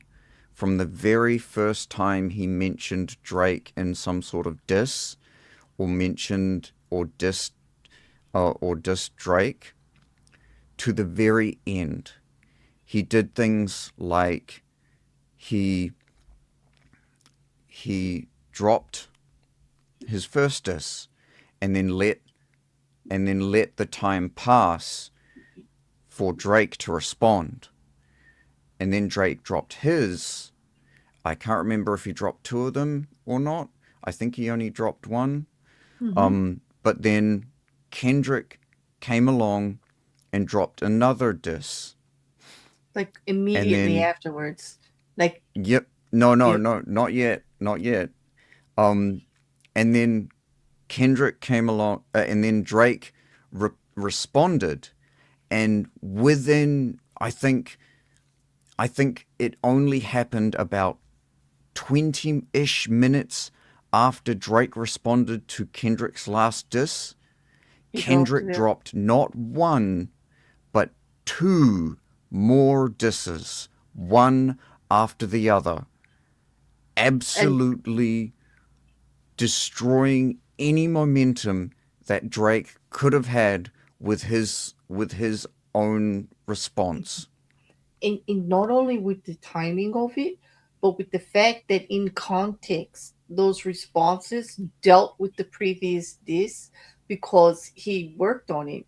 Kendrick, he strategy too. He had information from inside on what Drake was working on as far as the diss against the response to Kendrick. So he knew what to focus on so that it when he dropped it, it appeared like he listened to it and did it in a minute. like Yes, but he had been that work was the like the brilliance. strategy, the brilliance in knowing that the timing that he would completely blow Drake's concentration in his momentum by dropping it so quickly. It was really good. Mm-hmm. And then he even dictated the end of it. So he had his last song, which I don't know if everyone's probably heard it by now, but his last song, "Not Like Us," that was the last song he I, used, I don't think he and ever needed to say anything else after that. The it way was that that one literally took off, it was a victory lap, and then Drake responded, and Kendrick didn't even bother. because it wasn't necessary. It's all about the timing. Because here it is about Yep. reading the room. Why would Kendrick have to do anything else when the whole momentum of that song and that disc took out and everybody's doing the work for him now? It's everywhere. He's being invited to do it on every major platform that you can think of. He doesn't have to do another thing because now Mm-hmm. he's reading the room to see that there's even if he did respond again, all it would do was take away from this momentum that was just building and crescendoing against Drake all on its own, Mm-hmm. with everybody else behind it, and he didn't have to say another word. They just took it and ran it with it. That song, and it's a great beat. I mean, it was a great dance song. Oh, Like, hell yeah. yeah. Besides just being an utter obliteration of Drake and Mm-hmm. his character, but I mean, it just picked the moment. He picked the one chord with Drake that was his He weakness about him he just used not timing not perfectly. not you look at Drake and you don't see the quintessential rapper. You don't see the history of rap. You don't see the roots. I mean, we're I mean, no offense, he's Canadian for Christ's sake. He's not even an American rapper. Okay, and then he just focused in on the culture, the culture vulture routine and just the whole thing and industry plan and the fact that Drake is more pop than rap, which Mm-hmm. was a big thing because Kendrick focused on the divide he saw in the rap industry itself, right? Going on at the time. What was the conversation about? Who are the real rappers and Yep. who are the Who's hanger-ons? not Who are the like fake? us? Who right? And he just took that and ran with it. Perfect timing. Perfect Mm-hmm. timing there. Some would say he got lucky. I say it was great strategy. I don't think that was It luck at all. There was no luck involved in it. It was perfectly planned and executed timing to Mm-hmm. the utmost. Yep. I agree. And it's a great musical reference for it. And I know everybody probably gets sick of us talking about Elon all the time. And sometimes I'm not very positive in my orations in regards to Elon Musk. But then again, who could blame me? Sorry, not sorry. It is Elon Musk after all.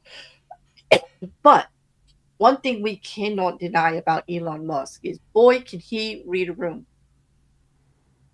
Yep. Mm-hmm.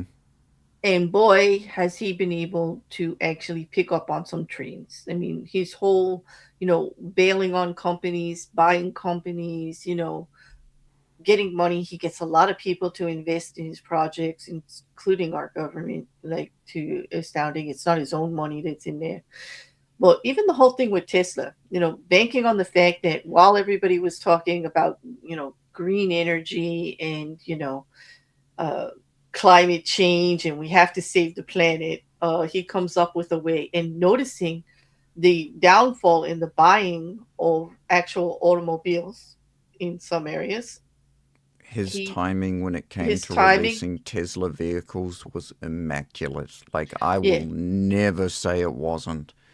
right. The He, idea, at least, the yeah, actual fruition of the idea, the failure of getting those vehicles out, getting them tested, and having them actually be what he said they would be, not so much. I would say the one thing I complain about Elon Musk the most is his lack of follow through, you know, it, or the promising too much, out there. He could sell a mm, great idea, promising but what he can't actually, deliver. right.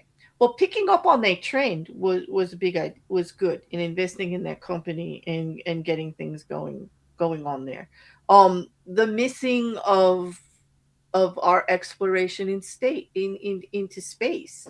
I mean, he really caught on to something here. Many Americans were like, we don't do, missions to Mars anymore. Like we're not doing anything. It's not as big a thing, and he like caught on to that, and with this whole thing with SpaceX, you know, and doing it. Trains on the internet.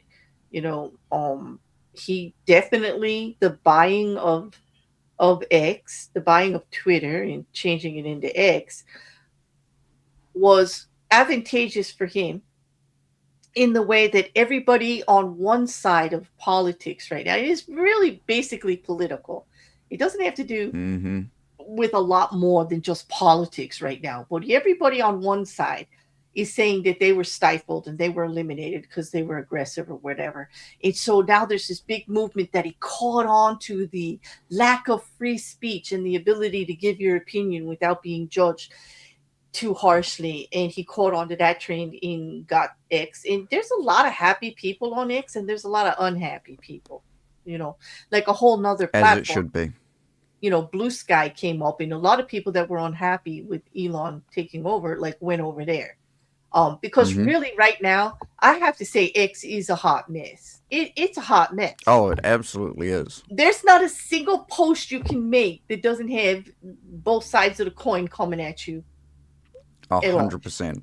Well, isn't that the way the But internet's supposed to that's be? I kind of yeah, agree. that is Like how it. Yeah, without that's how it's meant to counterpoint. be. Right, without counterpoint. Although I don't really go with how people counterpoint. Like some people are just too aggressive, name calling, vicious, just disgusting about the whole thing. And I don't find that to be I productive don't think that's really conversation. counterpoint. That's just belligerence. Right, but there's a lot of that on X. You have to admit it right now. Like, Oh, absolutely. But it needs to. I would argue it needs to be there just because it's an easy way to weed out mhm. like who Yeah, who's I don't genuine want and to. who's not. Yeah, yeah. I want to see who the nasty players are. Like I do, and also I Mm-hmm. want to hear what some of these other arguments are at all times. Like absolutely, because I want the conversations going on, and I don't want an echo chamber. I don't want to ever think I know everything about anything. I'm pretty Exactly. strong in my convictions and my beliefs, but I'm not afraid of them being challenged. Mm-hmm. And here's the other thing. I just happen to be that weirdo, that nerd, that whatever, that doesn't actually feel the need when I am challenged on my beliefs to defend them. Like, Mm-hmm. believe what you want, people. You're not going to convince me. Why do we have to have a conversation where you're just going to try to humiliate me and embarrass me or whatever because of something I believe? When, well, just the way you're going about it, I'm not going to take anything you say seriously Exactly. because you're being a belligerent, asshole. Mm-hmm. You don't call me a foul name, or label me something, and then expect me to actually want to hear everything you have to say. Like I'll listen, but I'm not going to be like aggressively defending myself or trying to make you change your mind. If you want the information, I'll give it to you. But man, I'm not into debate like that anymore. I'm really not. No.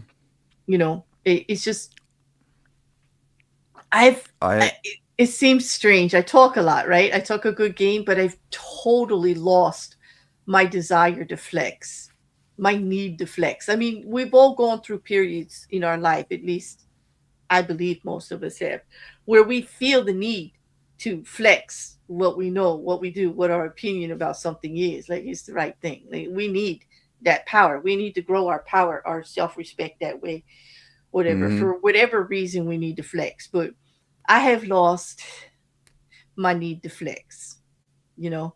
And yet, currently in my life, the way people react to me, you'd think I was flexing all the time. I swear to God. And yet I have absolutely no desire, no need to. I'm just like, nope, nope, not in it. Just not in it at all. Well, I think Elon goes back and forth in flex mode. Um, I think his recent dip into American politics and even to American government um kind of shows that, like, he knew when the writing was on the wall and he got out quick, before actually all of the summations came up to show that his so-called Doge experiment was a complete failure, and they actually spent more money than they saved, and caused more problems than they fixed. Which most of us saw the writing on the wall on that, but like, hey, he got his name in there, he got his face out there, and he got a lot of credit for it too. Like as far as X taking a turn then and becoming a voice that people wanted to hear on certain things. Um, but at the same time, he's actually reading the room. He got out quick and he stayed quiet while things were settling down. He does make a lot of mistakes in timing, saying stupid stuff. But I'd Mm-hmm. say, but I'd say in business, his timing is like pretty good. But on that end, Absolutely. on that end, Warren Buffett is the master. Most of you will see that picture up there and not know who that is. That is Warren Buffett. He is the master of the long game when it comes to market and investment. The man has no fear. he will take advantage of downgoing trends in stuff on the market and hold on to them, not afraid that he's going to lose money or take a chance, because he just plays the long game in forecasting, and he knows if he holds on to it till just the right moment, or takes advantage of just the right downplay in the stocks or the market, he's going to win big, and he has consistently every single time. And that's why this picture of him looking at his watch was just like perfect. I was like, this is just perfect. You know, say anything else you want to about Warren Buffett. The man's timing is impeccable when it comes to market strategy. Impeccable. Mm-hmm. Yep. It's just like if he yeah. He definitely patience. He never moves quickly. He's not afraid. That's the thing. He's not afraid of losing because he knows there's always going to be a big win behind it somewhere. You know, the man Yep. has enough experience to know that he's not afraid of losing. So he takes those gambles on trends where people are jumping out of the market because it's hot, or get out of tech because it's too this, and you know don't invest in healthcare because of it. Like, he don't listen to that. He's like, oh, you're all leaving, you're all abandoning the ship.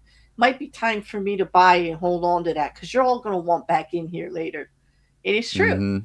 Everybody's It's. selling, the price drops, he picks it up, everybody wants to come back, he makes a killing, he makes a fortune. I guess you could say he's never technically losing. He's just not winning yet. True. Like, yeah, it's like the slow roll of constant winning, like a ball, Mm-hmm. rolling and just You might gathering think he momentum. lost. Yep. Yeah, you might think he lost, but actually he just hasn't won yet. Mm-hmm. Yep. And it's that Absolutely. yet that is the key factor. Yes, it is. That brings us to questions. I think we have a few minutes to ask a few of these before I read the reversal. Would you like to read the first Mm-hmm. question? Sure. Can you think of a recent politician or celebrity who mistimed their comeback or announcement? What made the timing feel off to you? Hmm. I'm trying to think of somebody who mistimed their apology. Like, does Mm, that mean said it too soon or said it too late? Hmm. yeah. Who mistimed their apology? I'm trying to think of the ones that we hear. I We mean, hear there's so many YouTubers, apologies. YouTubers are doing it all but the time. that's too easy. I don't think we can use them. I can. There was a couple of years ago, Mr. Beast did something. Oh, Mr. Beast, about the mistiming of his apology, and it wasn't really his. He had to. He felt he needed to apologize because somebody on his team misrepresented themselves or did something, and because like it's his YouTube channel, it's his team, whatever. He feels like he has to apologize, and he took a long time to do it. Like, he avoided the subject for quite a while, and then he did that interview with Oompaville. Remember we watched that, Yes, I remember and that. it came up, and he kind of sort of apologized then, but it was so mistimed because so much time had gone by and he hadn't spoke about it, that then when he tried to speak about it and sound sincere, it just, like, he looked incredibly uncomfortable, and it just didn't come off well at all. You know, I Mm, often think about that interview. I learned a lot about Mr. Beast in that interview, and I saw him in a different light. And I'm still a little confused about how I feel about it, whether he's the good guy or the bad guy. mm-hmm. I don't even know if he was representing himself as himself during that interview anymore. Actually, because like as more stuff comes out, you just wonder. But I do think that he didn't get the benefit of the words that he said and what he meant, what he really wanted to put out there, because he waited so long to talk about it, before he waited to weigh in. you know I mean, it's one thing if you just stick to it, like I'm not going to apologize for something I don't have control over. Like, this is this person's personal life, and I don't really feel it's up to me to judge it or weigh in. This is a friend of mine. If you're going to have that line and you don't want to talk about it, then you don't ever talk about it. Stick to that. But then, if you don't talk about it for a long time and then all of a sudden you want to address it and talk about it, it's not gonna come off the same, because now you don't have that stand. You're not telling your YouTube subscribers that it's really none of their business. It's a friend's issue over here, and how I'm not in control of my friend, and I don't appreciate you trying to pry into how I personally feel. It's none of your business about my Mm-hmm. relationship with my friend. You know, seriously. I mean, there's nothing wrong with a YouTuber having that attitude. The wrong is when you have that attitude and then you buckle and then try to play catch up months down the line, you know, Yeah, you fold acting under like no pressure. oh, you want to know? Okay, I owe you the information here. Like one or the other, dude. Like one or the other. Mm-hmm. Yeah. Well, this is the only one I can think of. Because anybody else think of anything, I'm willing to. Hmm. Okay, so Not that I can think of. No. no.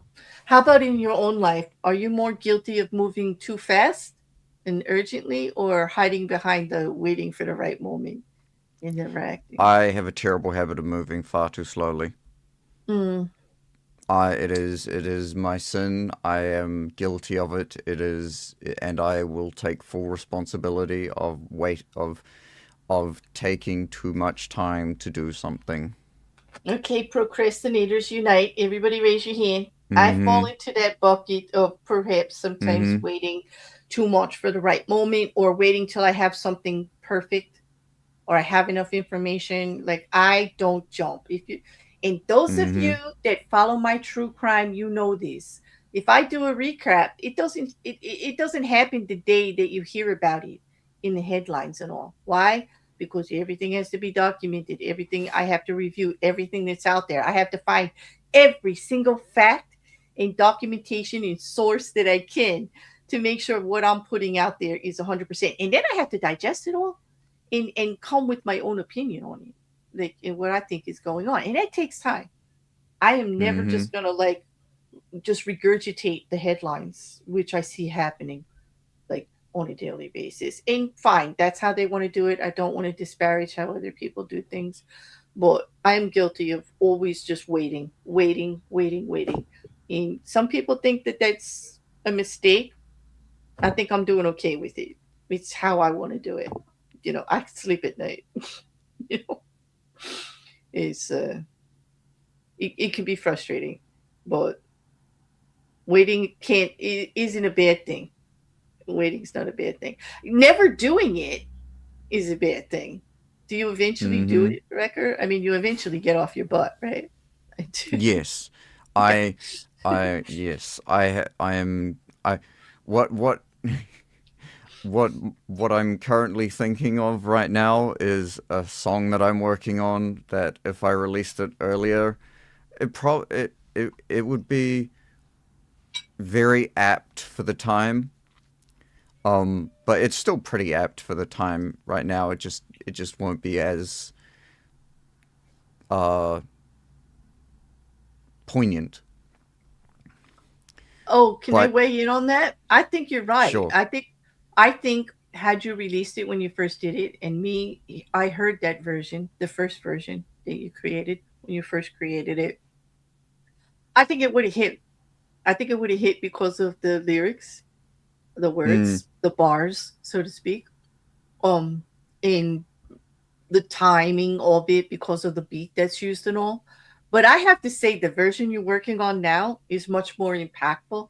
And I don't think the message has died down. I think it's still going to hit, because I think no. Yeah. a lot of a lot of the same stuff is still going on lyrically. I think it's still going to hit, and the vibe Mhm. of it.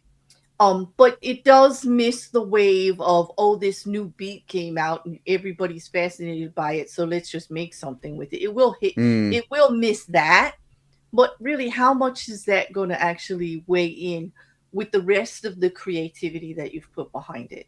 Like to True. me, Very true. the other stuff means more. The lyrics in Mm. what you've actually done with it than Yep. missing that. Like everybody put that beat out before. Like I know what you're talking about. That was very popular, and everybody was Mm. doing something with it, and probably would have got some short term heavy response. Probably would have got a lot of views, but it would have been a drop in the bucket to the long term respect you're going to get for the creativity of the version you're putting out now. Does that make sense? Mm-hmm. Yeah. Yes. Now that I made your head all big when you read the next question. Okay, the next one. Do you think using fake urgency in marketing or negotiations is a smart use of Law 35 or manipulative abuse of it? And does it change if the end result is actually good? Mm, yes, and sort of. Like I don't think. I mean, mm, when it means those that change if the end result is actually good. I guess they if we use the concert example again, the ticket seller is telling you, oh gosh, like we're gonna, the artist rather is saying, puts up an advertisement that, hey, you know the venue's almost sold out, do you don't want to miss this show, like, you better get your tickets soon. And then you buy your ticket, but if you show up to the venue and it's half empty, you're going to feel manipulated. You're going to lose a little creativity. Are you still going to enjoy the show? Maybe, if you love the artist and everything like that. I think you're going to lose some credibility. But if they show up to the show and it's packed, I mean, the result is still good, right? You're not going to feel Mm-hmm. you did manipulate them and pressured them into buying the tickets. But lucky for you, you're not really discovered is how manipulative that was. Yep. So you're not going to lose the credibility. So it does Yes. change, but I do think that marketing in negotiations using manipulation of time, it is manipulation, and I'm totally against that. But is it like an everyday thing and commonplace and how they are mostly successful in sales? Absolutely. It's constantly, Absolutely. you know. Um, but so in a way, I don't consider it smart for long-term customers. But as far as like getting your sales quota in, it's probably pretty smart, Mm-hmm. you know, because, if you put an urgency on something, like the opportunity is going to disappear, people are going to react. People are going to want to Exactly. invest, you know, we, all right. So last one, when you watch powerful people, what signals tell you they're in control of time versus being dragged by it? How can you spot that in real time? How relaxed they are. Yeah. Yep. You can always tell whether or not some high up is currently under a lot of stress, because they're being pushed to do something. Well, I should say not all the time, but most of the time you can generally tell if some CEO or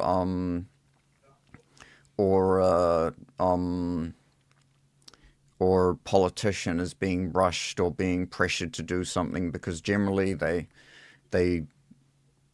talk a lot faster. They might stumble on their words, or they might say something unintentionally that they're not meant to. So, Where, hmm? okay, I see this. I see what you're saying. Mm, But so you mean like the more confident they appear, the more controlled of their emotions and the, you know, unaffected by the chaos around them, that that signals they're in control of time, their own time. at at the very least, they are they are in control of their own time.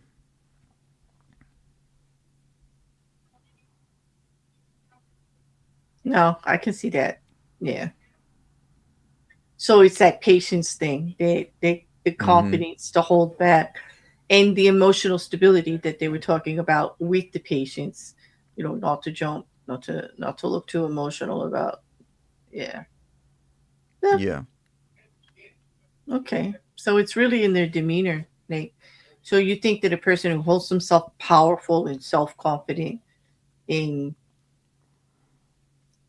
isn't twitchy or rushed to do anything shows more control over their own time and how they're using it or how they're gonna put it into play. I I Yeah. would absolutely, yeah, I would absolutely say generally yes. Generally, like more often than not, when you see someone who is who at the very least feels that they have some sort of control over a situation, you see them not you see them not talk as fast. You see them breathe more comfortably. You don't you see their eyes don't dart around as much, or Hmm. they don't look like they've just come out of a wind tunnel uh, after going through like Hurricane Katrina. Hmm. You know, but this brings to mind to me, and let me play devil's advocate here very well. I realize that this is quite evil, and so let me kind of sort of apologize to you ahead of time, but I'm really not sorry. Um, No need to apologize. okay, so what does that mean when it comes to like high energy performance like Eminem in the master of his timing and control? When he comes up out blazing with high energy and he's all over the stage and he looks like he's in a hurry to do everything, including how he raps so incredibly fast, with clear intent. Like, that would be the opposite though, but he's in complete control of time and very powerful in the moment. Not Yeah. necessarily, actually.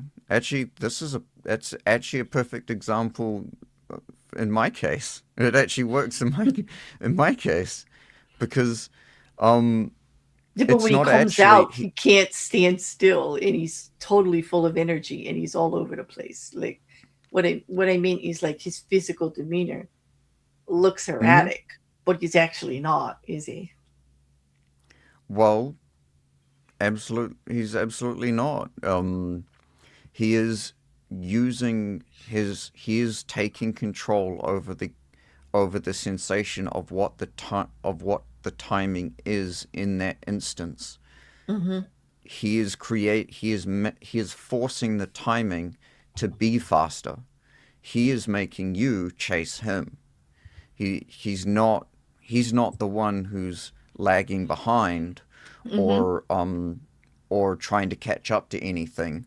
In fact, he sits right within the perfect timing of whatever track is being played, and he absolutely nails it every time.